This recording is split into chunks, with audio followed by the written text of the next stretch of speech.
Your Humanities Half Hour is brought to you by the Northern Marianas Humanities Council.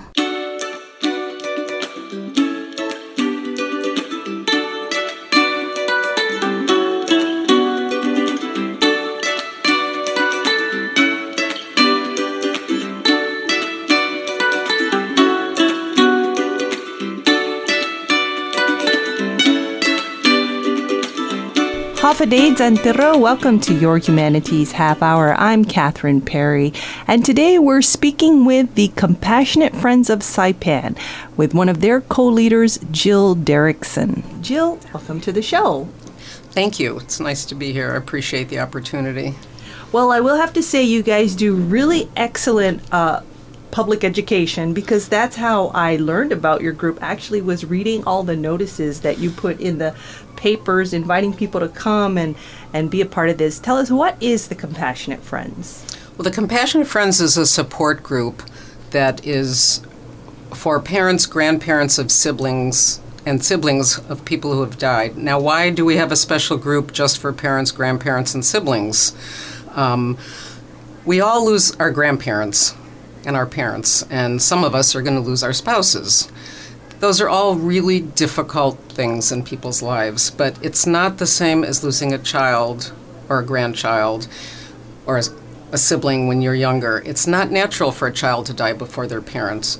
So this organization was started actually by two bereaved families sitting around a kitchen table and sharing their experience, and they found that it was good to talk to somebody else who had the same experience, and they felt supported, and it helped them in their healing process. You have a really nice newsletter that you shared with me before our chat today, and one of the things I noticed in looking what was shared there is that it seems like this kind of loss is not necessarily something that you eventually get over. Right. You never really totally get over it. Things change. You can heal. You can learn to live with it. One of the things we talk about is the new normal. Life will never, ever be the same as it was. Your child is gone. Your sister or brother is gone. Your grandchild is gone. They can never be replaced. And in the beginning, it's hard to get up out of bed. But as time goes on and you start to heal and deal with it, you find that you can deal with life a little bit better, and it gets easier, but not for a long time. Most people expect you to get over a loss in weeks or months, but it doesn't happen that way. It's years and years. How did you come to be involved in the group? Well, I'm not any kind of professional, but my sister was murdered in 1979 in California.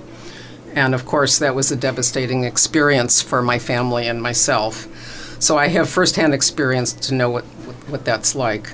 I got involved in grief support work shortly after that and went through some training by an organization there in California. And I led a survivors of suicide group before I left the States in '86. Once I left the States, I wasn't really involved in grief support much, but about 6 years ago, when I was in Guam, I just happened to be reading the newspaper, and there was a big story about a family couple who had lost a 6-month-old child to SIDS, and they had started a Compassionate Friends group. And I had heard of Compassionate Friends. My parents were part of Compassionate Friends and also Parents of Murdered Children's organization. And I thought, I'd like to reach out to them. So I met them and thought, I want to support this group. And it just so happened around that time here in Saipan, there were a number of suicides of early 20-year-olds. And I thought there's probably a need for a group like this here in Saipan. So I came back, and one of the things Compassionate Friends does every year is they have a candle lighting ceremony. I think last year was the 20th annual. So I thought, why don't we do a candle lighting ceremony to remember our loved ones first? That will draw people out in the community, and we can see how much interest there is in a group.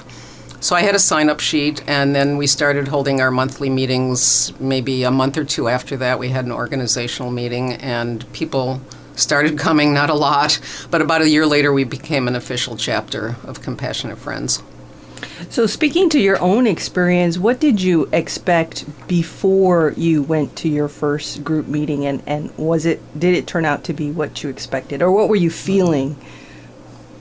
Well, I know I felt very isolated. after my sister died, you know, people don't really want to talk about it. Like, you should get over it already. You know, people asked me, when are you going to get over it? You know, and especially for my experience, when she was murdered, sudden deaths are its own, you know, personal experience, as are illness and suicide and drug overdose. And there's, I know the community can be very judgmental about some deaths, like suicide and drugs. So I'm not sure what I expected, but I found a place where people weren't saying, when are you going to get over it? And, you know, why aren't you cheerful? And things like that. Could we, I would like to honor your sister, and could you tell us what it is you miss about her? What was her personality like that you know, has that space now in your life that you wish she was here to fill? Well, Debbie was 4 years younger than I am. So you were the big sister. So I was the oldest sister, and we also have a younger sister.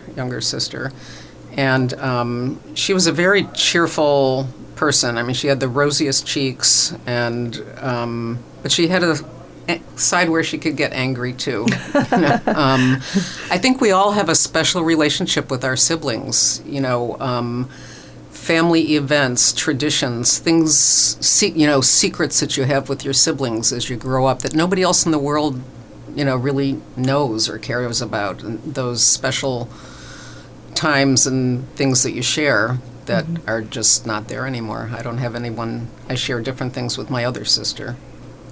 So when people attend a meeting, what's expected of them? Can they just come and listen the first time, or they can decide if they want to continue? And it's kind of scary coming to your first meeting because you don't know what to expect, and here are people, you know, who have had maybe similar experiences.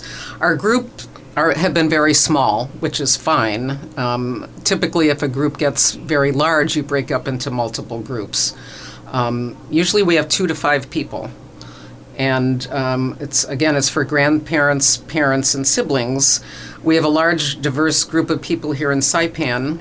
Some are very new to grief that come to our group. Some have been grieving for a long time. We have people whose, you know, son died 20 years ago, and they come to the group a number of times, and I think they've gotten a lot out of it. Often during the first year, it's really too early to come. The loss is too raw. Oh, okay. But for others, they find it helpful. I mean, if you're in a place where you can't really stop crying, it's hard to come to a group, although there are a lot of tears in our group. Tears are okay.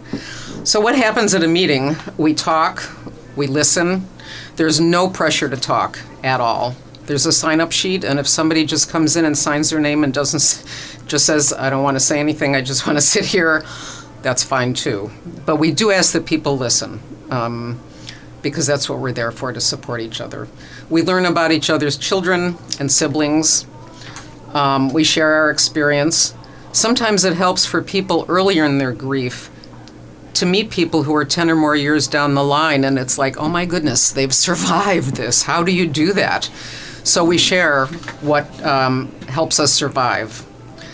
Like I said, we talk about the new normal. Things, you know, may be different, but they'll never be the same. Sometimes we have a specific topic. What emotions of grief have you had the most trouble with? So that starts a conversation for people. What do people say that hurt or help? One time we talked about naughty things that our loved ones did. So that was kind of a fun thing to share. Not, you know, often we hold our loved ones up on a pedestal. Well, yes. Nobody's a perfect human being, even our loved ones who have died. So we cry and we laugh. Our meetings are confidential. We don't share who comes to our group or what's discussed there. And we always end our group with hopefully an encouraging poem or a saying, and we have a little hug at the end.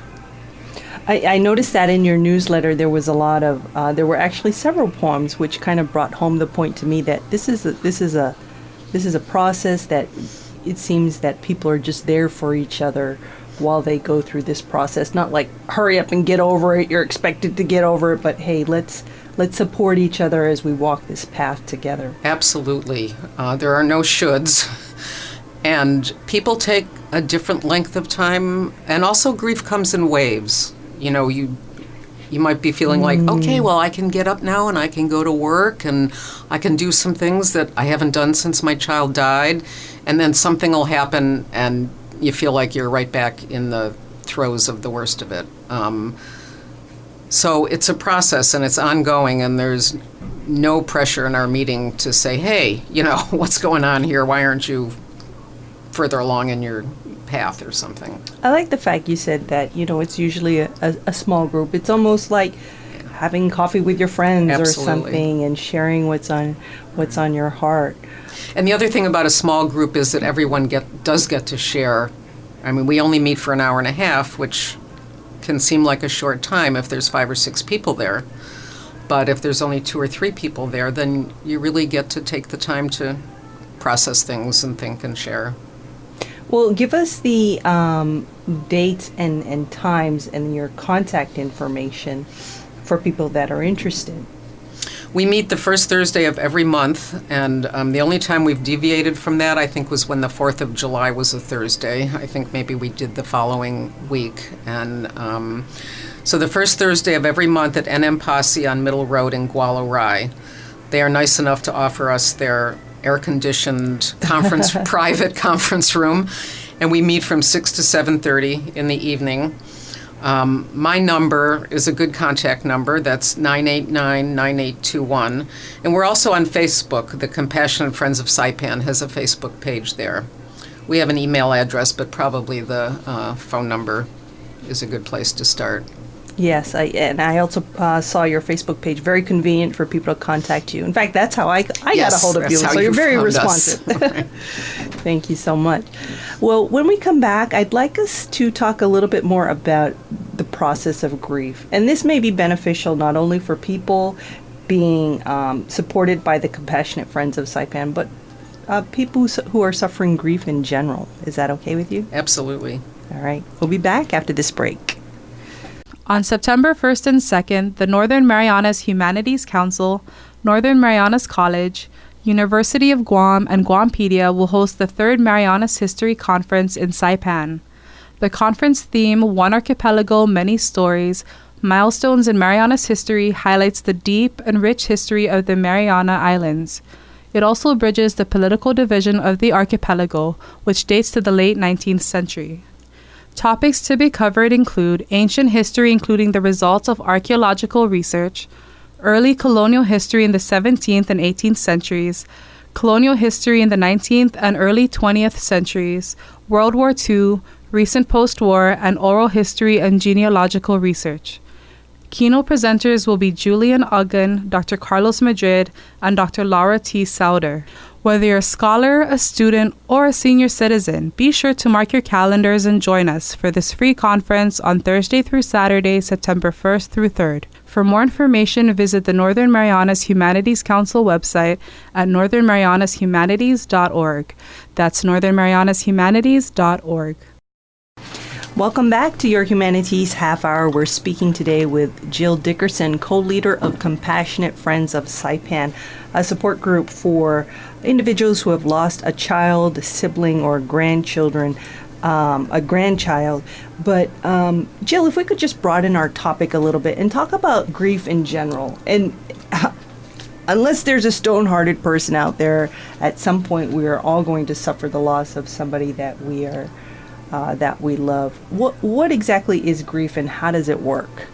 Well, I guess I can start by the wonderful students at Mount Carmel help us every year with our candle lighting. And for the last few years, I've gone and done a talk with them. They're mainly, I think, juniors and seniors now.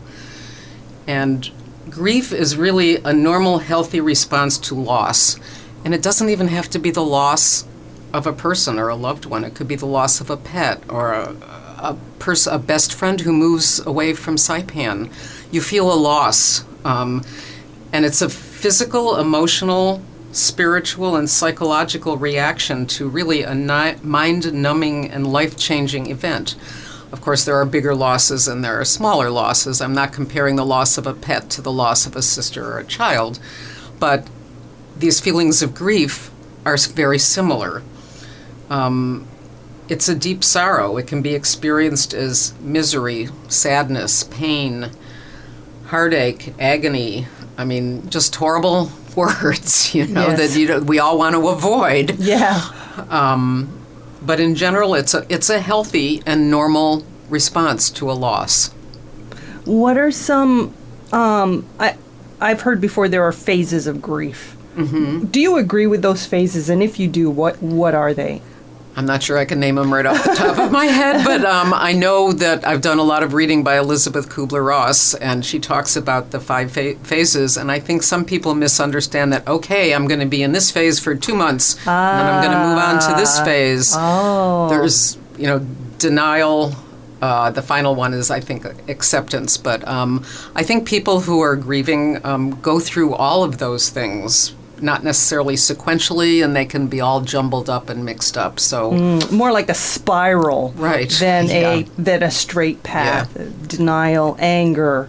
I forget what the other one. Right. Grief, and then sadness, acceptance. Yeah. Oh, that's very And interesting. you mentioned spiral. I think it more of a whirlpool, like this crazy whirlpool of emotions that, a water spout or a whirlpool of just craziness. I mean, you do feel crazy.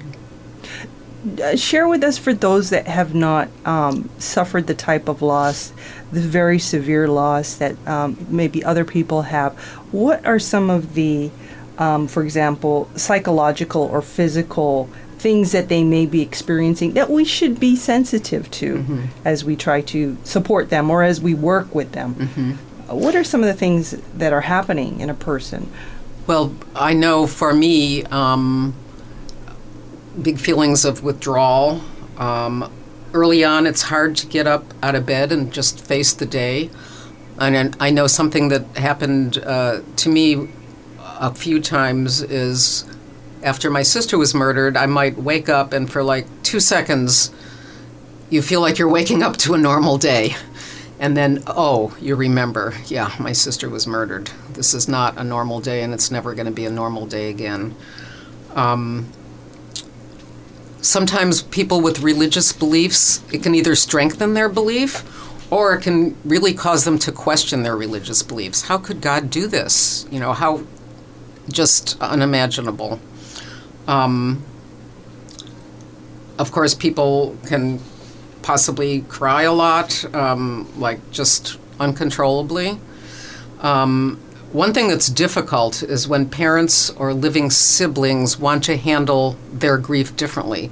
For instance, if a mom and dad lose a child, one parent might need to talk about their child, look at pictures of their child, just surround themselves with memories.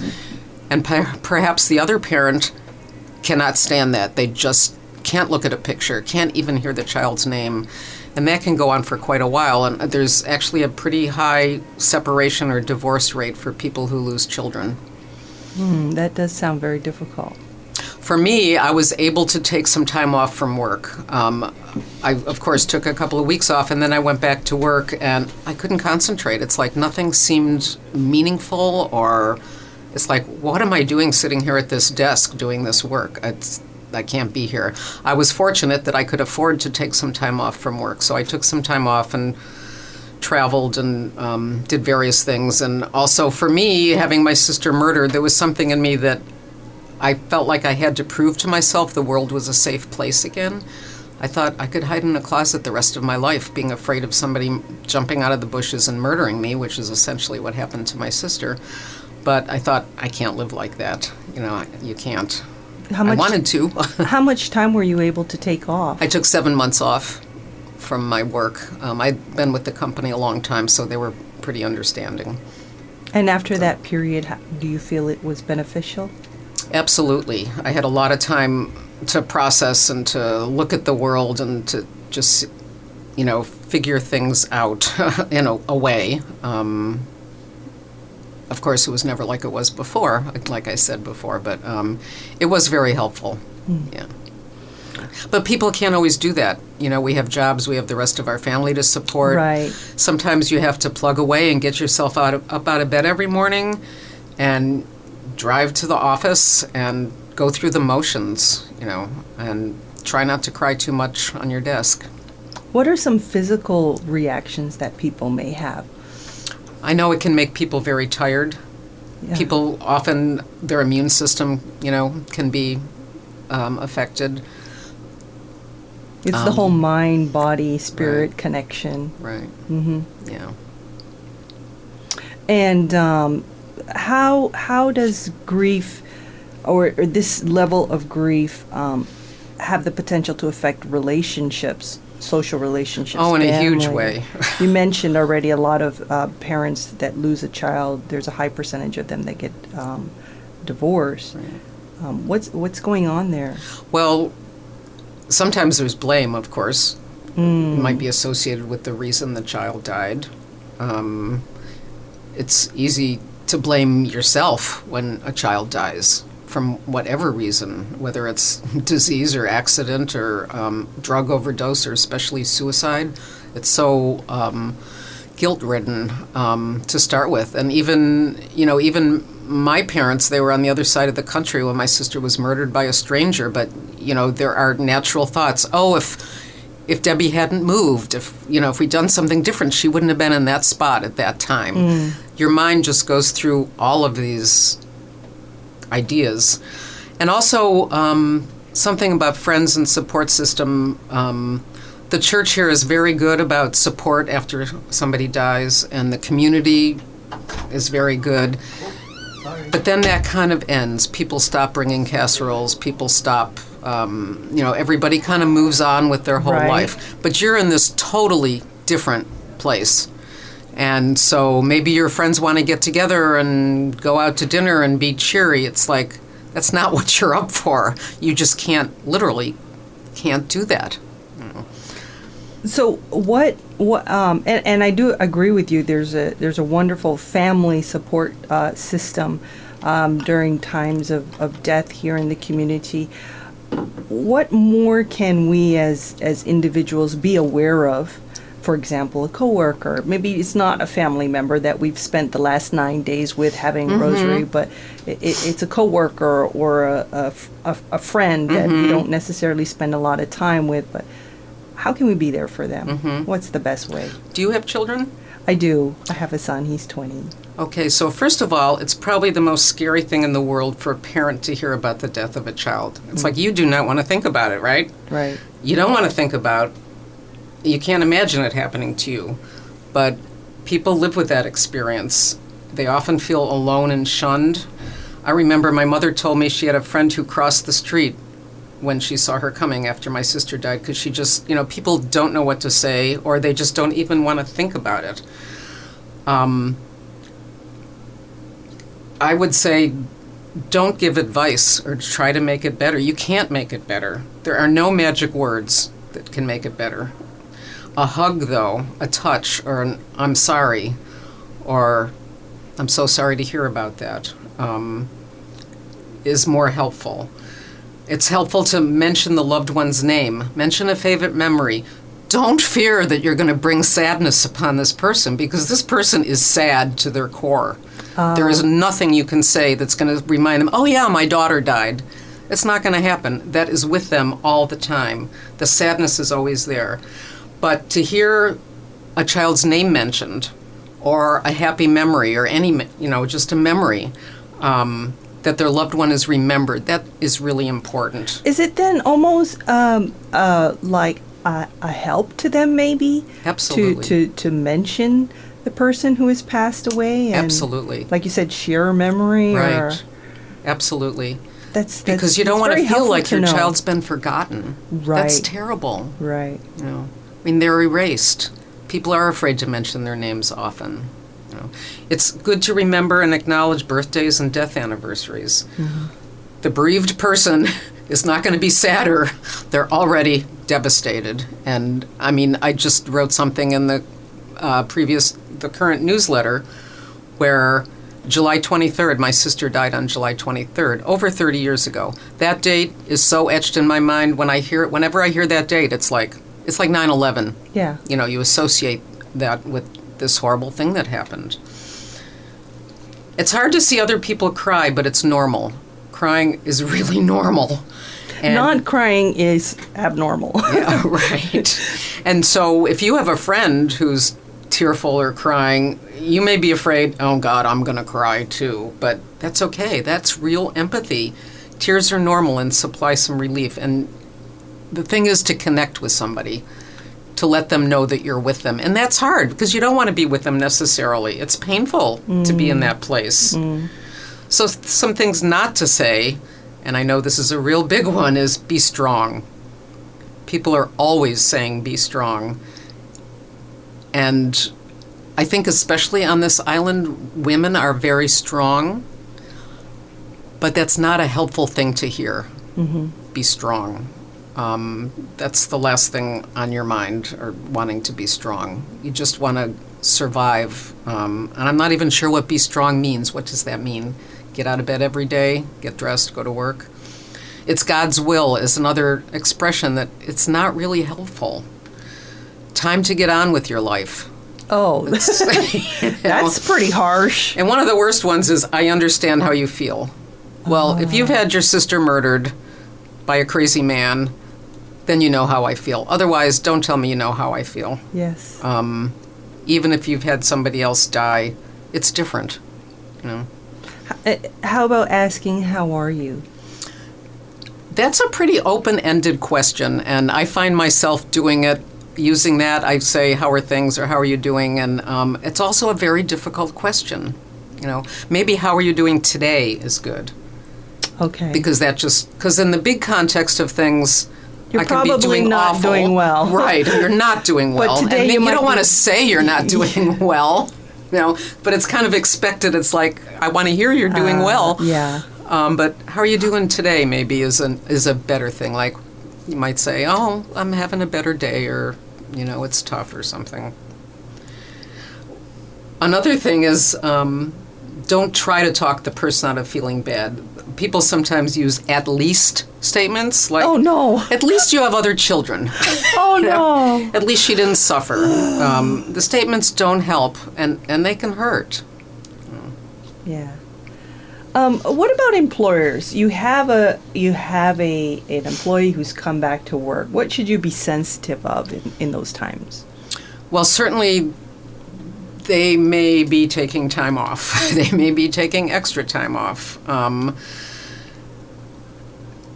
They be sensitive to their needing to maybe go in a corner and cry, or put their head down, or if possible, maybe they could have less responsibilities for a while.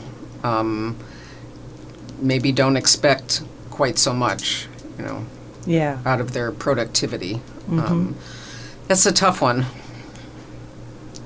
There are a number also, aside from the support group, a number of local resources that people can go to. Would the Community Guidance Center be one of those? Right, there is some support at the Community Guidance Center. Okay. But dealing with grief, I would say our group is the main support here. Yeah. Because it's really, people can be depressed when they're grief-stricken, certainly, yes. And severe grief can go on for a long time, and maybe some other support, you know, would be helpful then. But being with a group of people who have been through similar things might be the best. Is really, we find, very helpful. To be with a group of people who can nod their head, and, you know, one of our big sayings is, you are not alone. It often helps to talk to people who have been through a very similar experience, who are not going to be judgmental. We were talking about friends before, and friends often don't want to hear about the death a month later, or don't want to focus on it. You're in ongoing pain and sadness, but a friend might not want to hear about it. And likewise, employees or coworkers might not want to hear about it after a while. Important to be sensitive that this is a sometimes very long, and as you've said, you need to find the new normal. It's not like the person gets over it. It just becomes a part of their life. Right. Yeah. If people do express an interest sharing about it, then listening is great. listening without advice, just support. Often after somebody dies, people say, call me if you need anything. Well, the person's not going to call. They're not going to call you. They don't have the energy. So maybe it's more helpful to offer something specific. Can I go to the store and get you groceries tomorrow? Or, can we do something like that? Be patient. You might call your friend and say, oh, you want to go to the movies or out to dinner? And they might say no. They might say no 3 or 4 months later, but maybe 6 months, 8 months down the line, don't give up on them. Be patient. This kind of grief is not over in weeks or months or years, much longer than people expect. And there's no standard timetable. They say it takes a village to raise a child. Well, our village can learn to help those who are in pain from grief. Yeah. Well, I want to thank you for sharing with us today. Number one, for being a co-leader for this group to help others, but also for being open and sharing with us, the realities of people who are in this situation and how we can help them. And share with us again how people can get in touch with your organization. Okay, again, my number this is Jill Derickson, and my number is 989-9821. Our meetings are on the first Thursday of every month, and I'm usually more than happy to meet with somebody on a one-on-one basis, not daily or weekly, but to kind of talk more if they're concerned, if they're interested in talking with somebody and aren't quite ready to come to the group. I try to find time to do that. Your newsletter, do you distribute that outside the group? Yes, we have a list of people who are, if anyone is interested in receiving the newsletter, they could call me or they could email. I don't have the email. Well, yes, I do. The email address for Compassionate Friends. Facebook is very easy, convenient. And Yes. our email is TCF, that's The Compassionate Friends, so tcf@saipan@gmail.com. We do normally publish a monthly newsletter, partly to announce our meeting. So I do have a list of people that don't come to meetings and never will, who are interested, support people in the community and other people who are interested. And, We've been speaking today with Jill Derickson, co-leader of the Compassionate Friends of Saipan, and we hope that our chat today has, number one, been an opportunity for some people who would like to join the group to find out what they're all about and how they can do so, and number two, for the rest of us at large to know better how to support people who are going through the grieving process and who need our support because of the loss in their lives. Jill, thank you so much for your time today. thank you. This has been your Humanities Half Hour. I'm Catherine Perry. This program was supported by a We the People grant awarded to the Northern Marianas Humanities Council from the National Endowment for the Humanities. Any views, findings, conclusions, or recommendations expressed in this program are those of the participants and do not necessarily represent those of the National Endowment for the Humanities or the Northern Marianas Humanities Council.